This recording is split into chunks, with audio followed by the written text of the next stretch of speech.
Salut, c'est François. On se retrouve pour un nouvel apéro auto. C'est la rentrée. Et puis, je vais faire cet apéro auto avec un nouvel ami. Alors, je me fais tout plein de nouveaux amis, ce qui est assez sympa. Alors, je sais déjà même plus comment on s'est rencontrés avec Claude. Je sais plus. J'ai mis un commentaire ou des photos et puis il a rebondi. Il m'a dit non, mais ça, c'est bien, etc. J'ai mieux, etc. Donc, on a discuté et j'ai découvert que ce garçon était français et vivait à Los Angeles. Il est parti s'exporter là-bas. Il a fabriqué des gosses là-bas et tout. Donc, ça fait déjà pas mal de temps. Et puis, à la base, il est surtout très, très, très grand fan du Mans et surtout des Porsche. Alors, toutes les Porsche, hein, de la 356, la 917, etc. Enfin, toutes ces grosses merguez pour tous ces gros blaireaux qui roulent en Porsche. Non, je taquine parce que je suis contre les monolithiques, mais Claude a fait un peu l'exception parmi les monolithiques, c'est-à-dire qu'il a toujours des trucs sympas à raconter. Et donc voilà. Donc Claude, il m'a raconté deux choses très très sympas, donc qui m'a fait dire et m'a donné envie qu'on fasse un apéro seulement tous les deux et pas en groupe. La première, enfin les deux, on va parler de sa jeunesse à différentes époques. Et puis et puis on va raconter que ça a amené d'autres rencontres plus tard. Donc il y a deux flashbacks. Mais le premier, c'est quand il était tout petit, qu'il avait 10 ans. Et donc, il a déménagé au Mans et donc il va nous raconter ce qui s'est passé au Mans, enfin, les 24 heures, mais sa vision. Et puis, de nombreuses années plus tard, ça l'a amené à faire une rencontre ultra sympa. Donc, Claude, on est en 71, tu as 10 ans. Et qu'est-ce qui se passe? Tu viens d'emménager? Salut François, ouais c'est ça, chin chin, santé Et, parce que c'est l'apéro auto, c'est ça? allez, So, on picole pour oublier. Voilà. pour l'anecdote, je suis au pastis et je fais péter les cahuètes. Moi, je suis au Ouais. rosé, mais bon, j'aurais pu faire pastis aussi. Comme tu l'as dit, je suis français, j'ai pas perdu les bonnes habitudes, donc un petit pastis et des cahuètes dans Il ce manque le tiède saucisson, été. en fait, là. Là, il faut que je te fasse un colis pour t'envoyer des saucissons.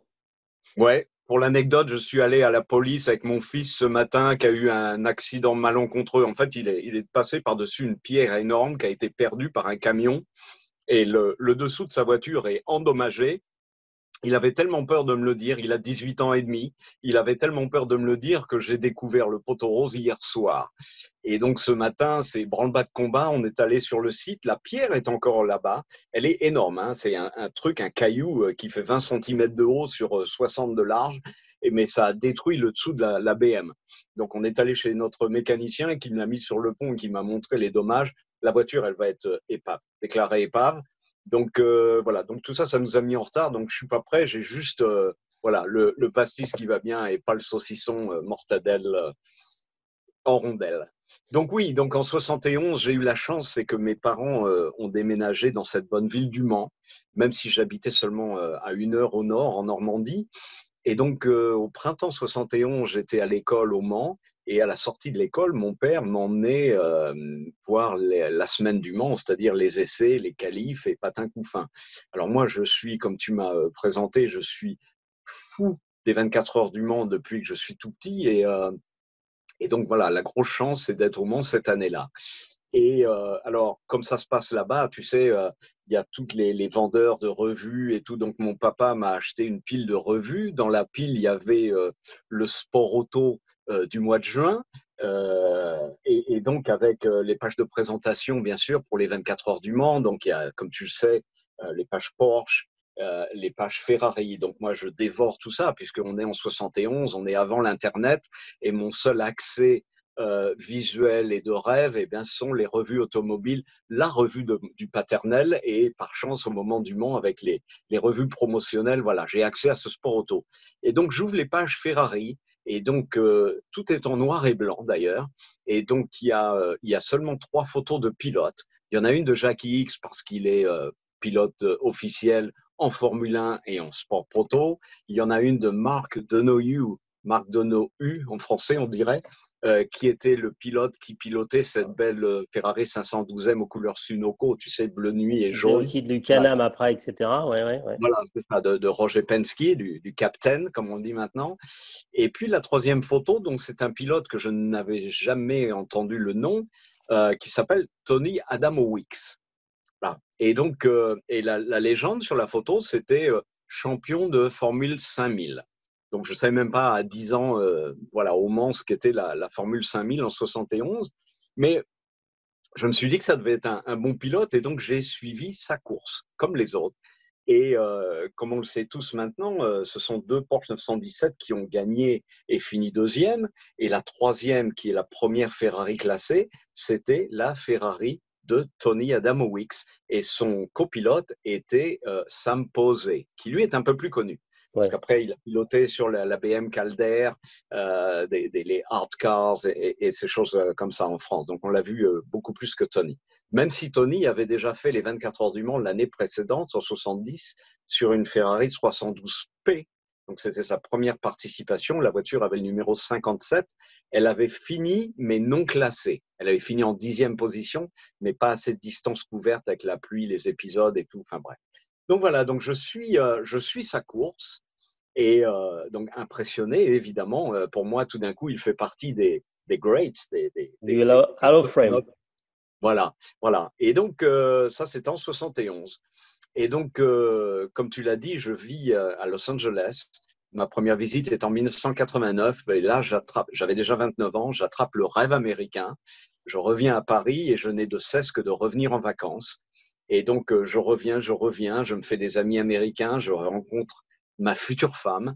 Et donc, finalement, en janvier 97, je déménage ici. Je pense que c'était l'année d'après, en 98, donc j'avais à l'époque 38 ans. Je fais partie du club Porsche des États-Unis et je décide d'aller à un de leurs dîners, ce qui n'est vraiment pas coutume pour moi parce que, une petite rasade, c'est l'heure de l'apéro. Hein. Tu as bien compris le principe. Hein. Par contre, tu es devenu américain, mais sur des trucs, tu es resté assez français, c'est bien. Ah oui, oui, oui. Alors, même si quand je rencontre des Américains ici, parce que pour dégager, comme on dit, enfin, comme on disait à une époque, parce que je suis un peu en retard sur ce qui se dit et ce que ne dit plus, mais pour être politiquement correct, je ne fais pas du cocorico avec le béret et moi je suis Frenchy, machin et tout, quoi. Non, je suis un citoyen du monde, mais c'est vraiment du ressenti. C'est-à-dire, j'ai l'humilité de me rendre compte qu'avec toutes les années vécues ici, il y a tout ici. En Californie, c'est un endroit béni des dieux, c'est-à-dire que c'est un tel mélange de gens qui viennent de partout que tous ces gens-là, il y a beaucoup de gens qui ouvrent des business, que ce soit dans la bouffe, dans la fringue, dans la culture, dans quel que soit le domaine d'activité. Et il y a une telle compétition naturelle entre les genres ici que ne survivent que les meilleurs. Donc, alors bien sûr, il y a les moins bons, mais il y a aussi, mais ne retenons que les meilleurs. Donc, on est exposé aux meilleurs de tout. Donc, il y a la meilleure bouffe mexicaine, la meilleure bouffe sud-américaine, les meilleurs softwares de computer, machin, parce que bon, voilà. Et dans tout comme ça, dans tous les domaines, dans la photographie, dans tous les arts. Et puis, je dis toujours, le marketing, c'est vraiment une science américaine. C'est-à-dire que nous, les Français, on sait fabriquer des top-notch produits, mais on ne sait pas les vendre. On ne sait surtout pas les promouvoir. Voilà. Et donc, je dis toujours, c'est une chance que mes enfants soient nés ici. Je suis intimement convaincu, c'est un bon départ dans la vie, parce qu'encore une fois, ils sont exposés au meilleur de beaucoup de choses, et même dans le milieu scolaire, parce qu'ils ont les moyens, je veux dire, l'audiovisuel dans le scolaire. Claude, si tu dérives trop, je vais te retirer ton Ricard.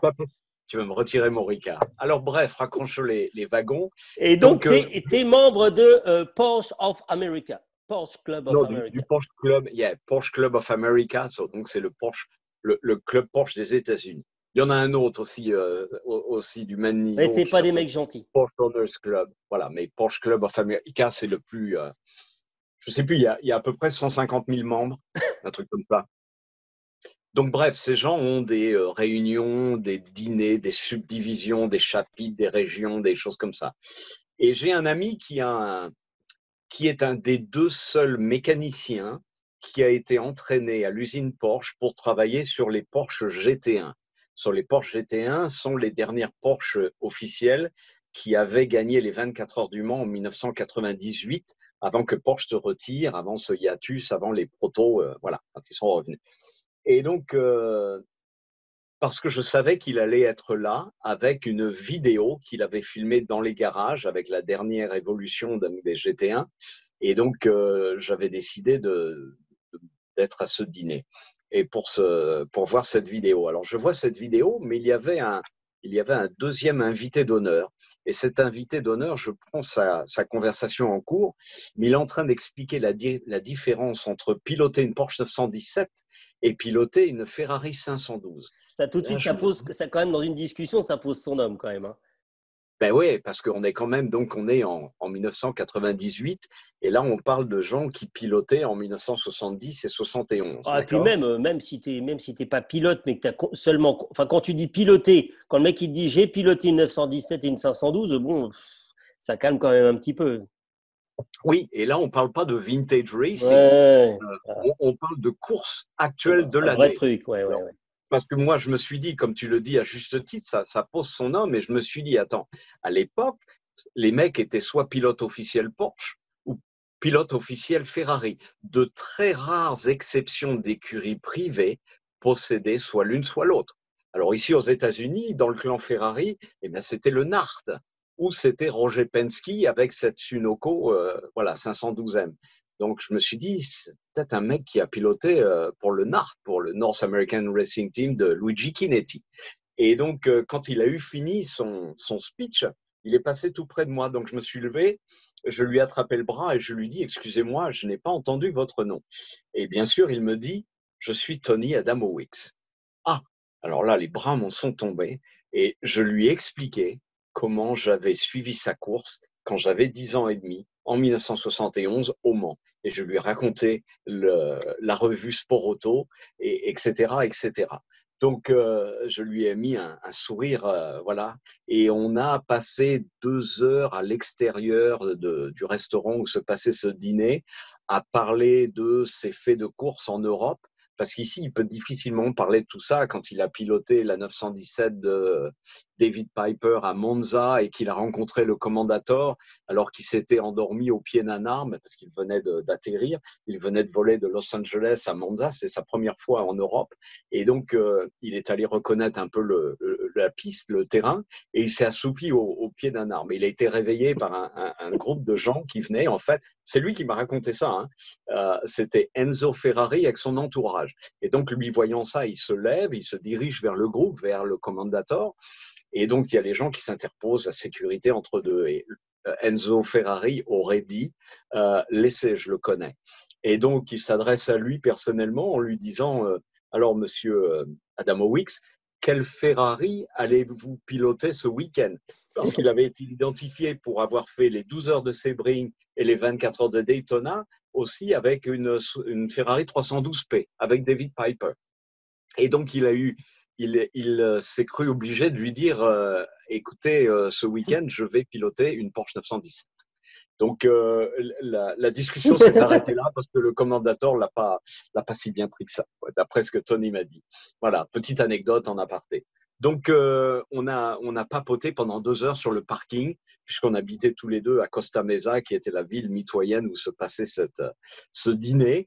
Et nous sommes devenus les meilleurs amis du monde.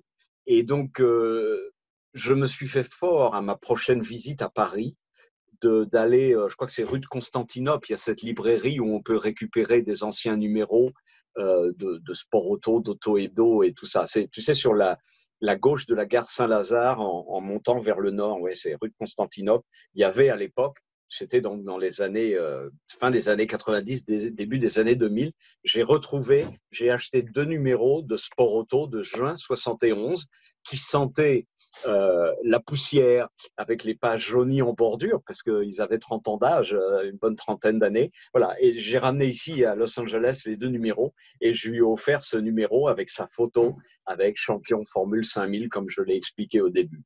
Et donc, ça a vraiment ça a augmenté le degré d'amitié entre nous. Il a compris voilà, depuis combien de temps je le suivais et avec l'intensité. Donc, voilà, nous sommes devenus les meilleurs amis du monde. Et alors, à l'époque, il était même pas dans le paysage des courses vintage. En fait, il était jeune divorcé, il élevait son jeune fils. La vie était un peu difficile. Il avait arrêté sa carrière de pilote au début des années 90, tu vois. Il était dans l'ombre quelque part. Et donc, je l'ai forcé à aller sur des événements vintage. Donc voilà, et les gens ont commencé à le reconnaître, évidemment.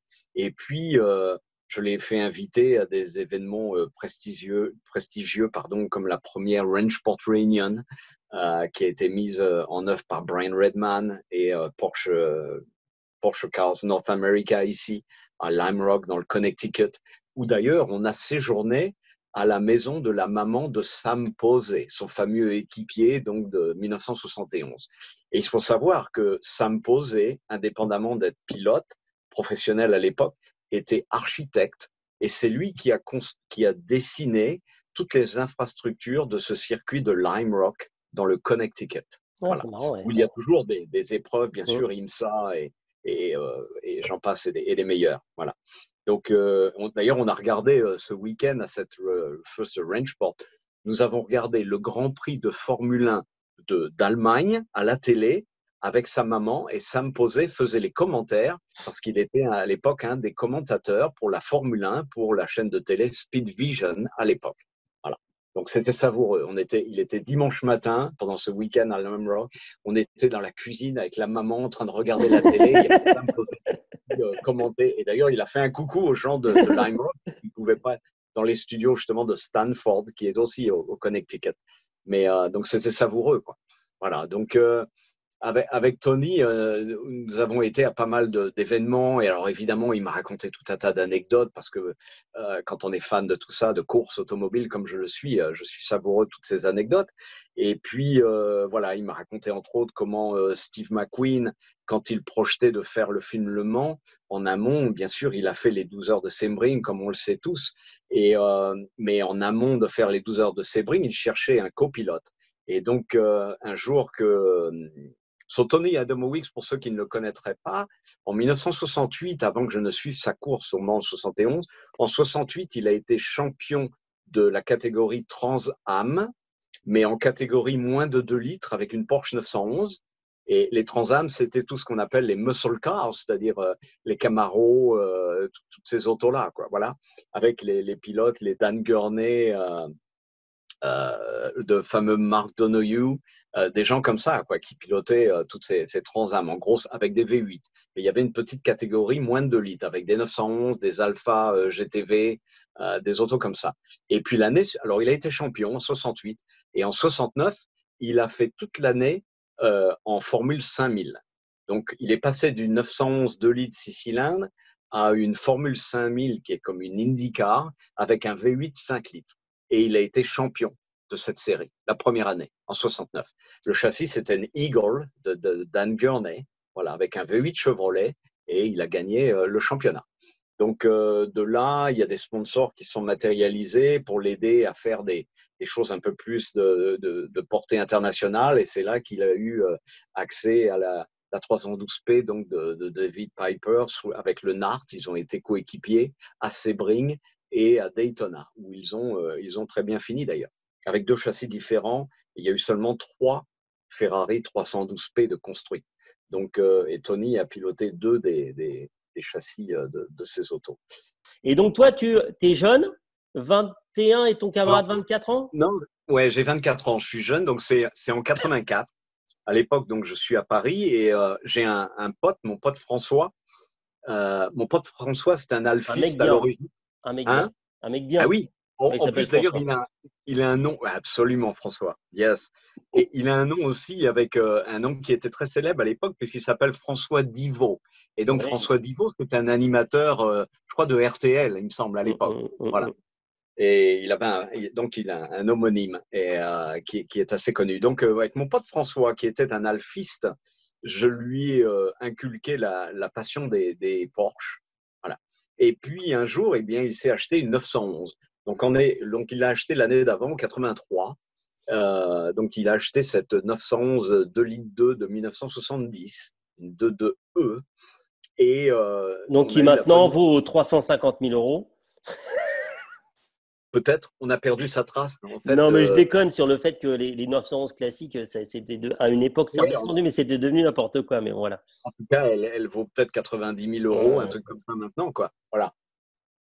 Et donc, en 84, on a la bonne idée d'aller passer la semaine aux 24 heures du Mans. Donc, toute la semaine du Mans, du lundi au dimanche. Donc, nous sommes allés là-bas de bonne heure et de bonne humeur le lundi et nous avons décidé de camper. Voilà, au à l'anglaise. camping. Ouais, à l'anglaise. Voilà. Donc, avec la 911, avec l'attente de place et tout ce qui va bien. Donc, on se met au camping et je pense le lendemain matin, parce que c'est des souvenirs d'il y a 40 ans, Oui, hein. oui, Et donc, on se dirige avec cette 911. Et alors, elle est complètement de série, hein, 911 22E, Albert Blue, je ne sais pas comment on dit en français, mais enfin les bleus, bleu Albert peut-être d'ailleurs, tout simplement. Et on se dirige vers le paddock, Jean de Fuchs et tout, les chromes et tout, d'origine. Et on se dirige vers le paddock, et le paddock est ouvert. Donc, les grilles d'accès au paddock sont ouvertes. Donc, on rentre dans le paddock, et puis on se gare, on se stationne, on sort de la voiture, et puis on commence à regarder. Il y a déjà des écuries, soit allemandes, hollandaises ou anglaises, qui sont là en train de s'installer. Voilà. Et on se dit, oh, mais on a oublié l'appareil photo dans la voiture. Donc on retourne vers la voiture et il y avait déjà un type, un officiel avec un petit bloc en train de se gratter la tête, en train de se demander, mais qu'est-ce que cette voiture fait là? Elle n'est pas identifiée comme devant occuper cet endroit, ce parking. Donc on s'est bien gardé d'aller chercher l'appareil photo. Donc on n'a pas pu faire de photos dans le paddock à ce moment-là avec la voiture. Et donc on a fait notre tour de paddock, on a fait ce qu'on avait voulu. Et puis on a décidé de retourner vers notre tente, vers notre campement. Donc on rentre dans la voiture, on fait le tour du paddock et en allant l'allée entre l'arrière donc des garages et puis des stands au-dessus, et je vois l'accès pour une grille d'accès piste qui est ouverte. Et donc je suis passager puisque la 911 appartient à mon ami à l'époque. Je l'ai acheté l'année suivante, hein, en 85. Et donc, je lui dis, va par là, rentre là. Et il me dit, non, non, il est au volant, donc il a plus de pression que moi. Et je me souviens, j'avais tiré sur le volant, voilà, vers ma droite, vers la droite, donc pour l'obliger à aller vers le. Donc, bon gré, mal gré, il y va. On rentre dans l'allée des stands. Il y avait le mur. Alors, c'est la configuration, c'est en 84, c'est encore comme dans le film Le Mans, hein, c'est le même design. vous verrez Et, les photos. Ouais. voilà. Voilà. Et donc, il y a le muret. Donc, même si elle est d'origine, comme elle est de 70, ça fait quand même du bruit, 911. Donc, on pote en première doucement. Je me souviens qu'il y avait déjà des marshals en combinaison blanche qui étaient en train d'accrocher les extincteurs dans les box, quoi, tu vois. Donc, on roule doucement en première, on fait toute la pit line comme ça, et on rentre sur le circuit. Et là, on se dit, on va quand même immortaliser le moment. On a fait une marche arrière sur la ligne droite des stands pour se mettre au soleil. Pardon, je suis sorti de voiture et j'ai fait des photos, voilà, de la 911 sur la ligne droite des stands. Donc on voit bien visuellement, c'est très très bien. Prends une gorgée de pastis qui va bien pour me clarifier les bronches. Et donc voilà, on progresse, on va sur le circuit, on arrive à la passerelle Dunlop, moment Kodak, on s'arrête, je sors de voiture, je me souviens que j'ai même enjambé les barricades. À l'époque, c'était pas des barbelés de prison de 20 mètres de haut, donc j'enjambe les balustrades pour avoir assez de recul pour faire une photo. Et donc, on fait photo sous la passerelle Dunlop pour bien montrer le pneu Dunlop. Je remonte dans l'auto, on descend, parce qu'à l'époque, c'était en ligne droite en descente, bien sûr, il n'y avait pas la chicane. On arrive au tertre rouge, on se fait le tertre rouge et on va jusqu'au bout, la deuxième passerelle Dunlop, qui n'existe plus maintenant, mais qui existait encore. On passe là et on arrive au bout à ce qu'on appelle le virage de raccordement avec la route de Tours, la ligne droite des Lunaudières. Et là, donc, il y avait les barrières qui étaient fermées puisque c'était peut-être le mardi matin, un truc comme ça. Donc, comme tu le sais, il ouvre seulement pour les séances d'essai le mercredi et le jeudi soir. Voilà. Donc, on fait demi-tour devant les barrières, on remonte en direction de la passerelle Dunlop, mais à la Chapelle, on se prend le circuit Bugatti, on va sur le circuit Bugatti, et là, on s'en donne à cœur joie. C'est-à-dire, on échange le volant et on fait des photos, et voilà. Et donc, on fait quelques photos pour immortaliser le moment. Donc, quand on en a eu assez, on fait demi-tour, on revient à la Chapelle et on remonte le circuit dans le mauvais sens. On remonte vers la passerelle Dunlop et quand on arrive pratiquement à l'endroit de la passerelle Dunlop, on est sur notre droite. Alors, voilà, on est sur la crête, on arrive tout en haut. Et je me souviens, il y avait une BMW série 3 orange qui descendait dans le bon sens sur sa droite. Nous, on était sur notre droite, mais à rebrousse-poil, comme on dirait, c'est à contresens du circuit. Et donc, on se croise. Et alors, mon copain et moi, on voit cette BM qui nous passe là. Et là, chance inouïe, parce que je ne serais peut-être pas là aujourd'hui pour raconter l'histoire.